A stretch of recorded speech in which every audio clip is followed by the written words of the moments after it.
ఇప్పుడు విజయ్ దేవరకొండ బిలో ఆయన టెక్స్ట్ లో ఒక మ్యాటర్ చదివాను, షాక్ అవుతున్నాను. అరే, మన అన్న దేవరకొండ చెప్తే నేను ఇమీడియట్ గా ఈ యాప్ డౌన్లోడ్ చేసుకుంటాను. అలాగే బాలకృష్ణ అట, మంచు లక్ష్మి అట, ఇలాంటి వారు 25 మంది ఇప్పుడు అరెస్ట్ అవ్వబోతున్నారు.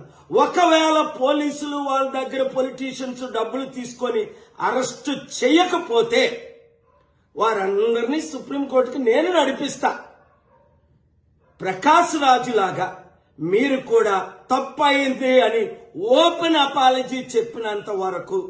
2, మీరు సంపాదించిన డబ్బు ₹1 అయితే 1 కోటి, 10 కోట్లు అయితే 10 కోట్లు, 980 మంది ఆత్మహత్యలు చేసుకున్నారు. అంటే వారిని మీరు నరహత్య చేశారు. మీ ఇన్ఫ్లుయెన్స్, మిమ్మల్ని ఎంతో ఫాలో అవుతున్న ఈ ఫాలోవర్స్కి మీరిచ్చే గిఫ్ట్ ఇదేనా? మానవత్వం లేదా? దైవత్వం లేదా?